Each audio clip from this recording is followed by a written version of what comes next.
Yo, what's going on, guys? It's Houston Sports Talk back in another video today. And recently, there have been rumors about potentially 76ers re-signing a couple of their players that are, going to be in free agency in about a month. Yeah, free agency is a month away.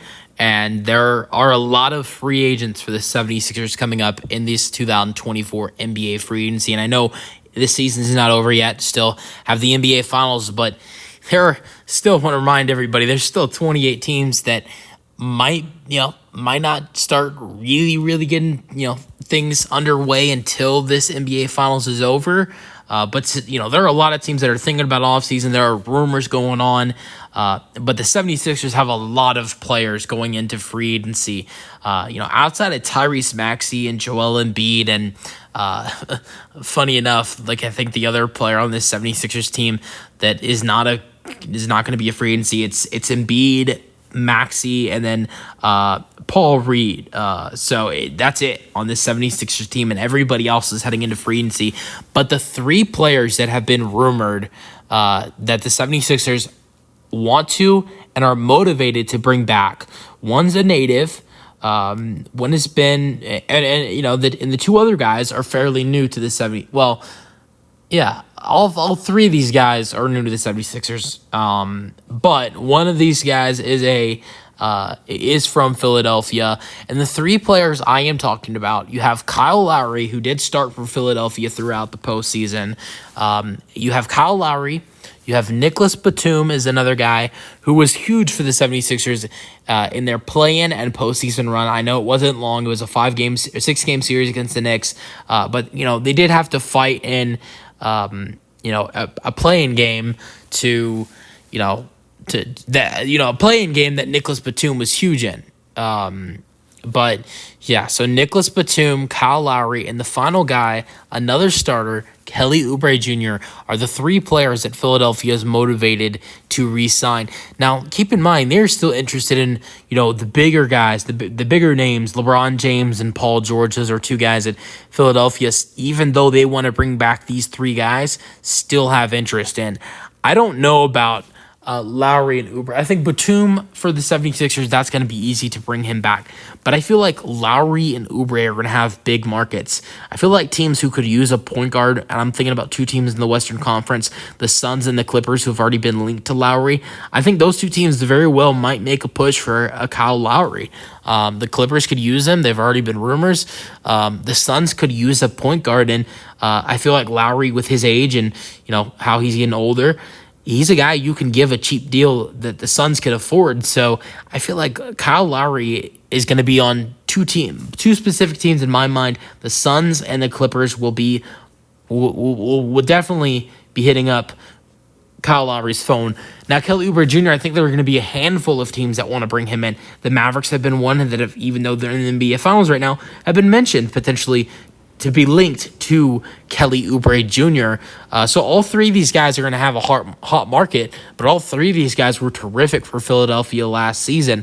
Oubre started in 52 games out of the 68 he played in, averaged 15 points with 5 rebounds and 2 assists per game. Even was great defensively, averaging over a steal per game and nearly a block per game. He was terrific. Well, not terrific, but he was okay.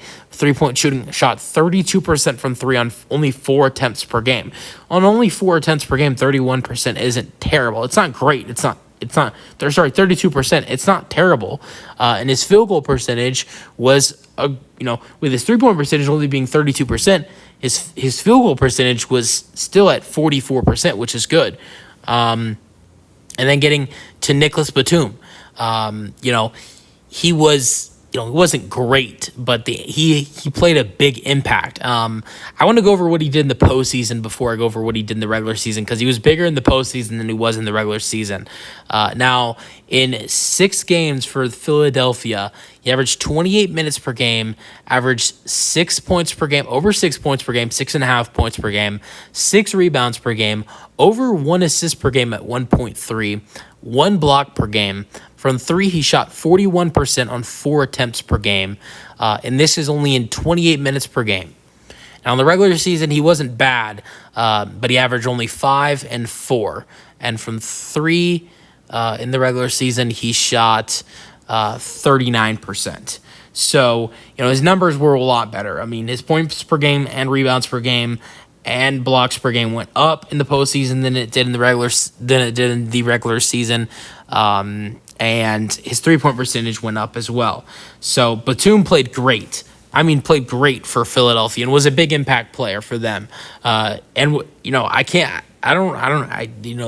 stats don't pull up from the play-in game against the Miami Heat, but he was huge in that game. He had like 20 points in that game or something like that. So he was big in that Miami Heat game, and Philadelphia might not be in the postseason if it wasn't for how good he was in that game against them. And then the final guy, Kyle Lowry, who played for the Miami Heat this season, also played for Philadelphia after he got bought out by the Hornets after the Terry Rozier trade. Kyle Lowry went to the 76ers, something he probably dreamed of as a kid, for sure. I'm trying to think if how old he was when watching Allen Iverson. I think Lowry's 38 now. Iverson, prime Iverson's like late 90s, early 2000s.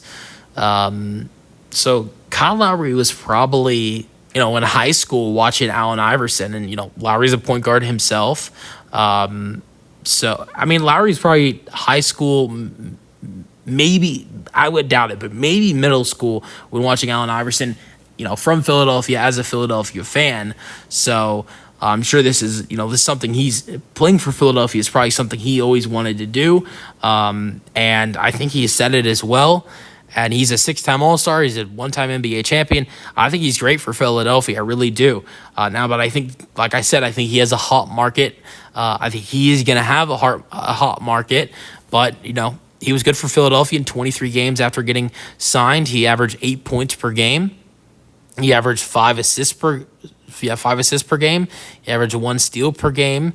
And from 3, he shot 40%, 40.5% for 3. So Lowry's a good player. And I think he's a great guard to have next to Tyrese Maxey. So, I think Lowry's would be a great, re-addition. I think all 3 of these guys would be great to have back, but I think a couple of them, I think mainly Lowry and Oubre Jr. are going to have hot markets from other teams. So let me know your thoughts on these 76ers potentially re-signing these 3 guys in the comment section, and peace out.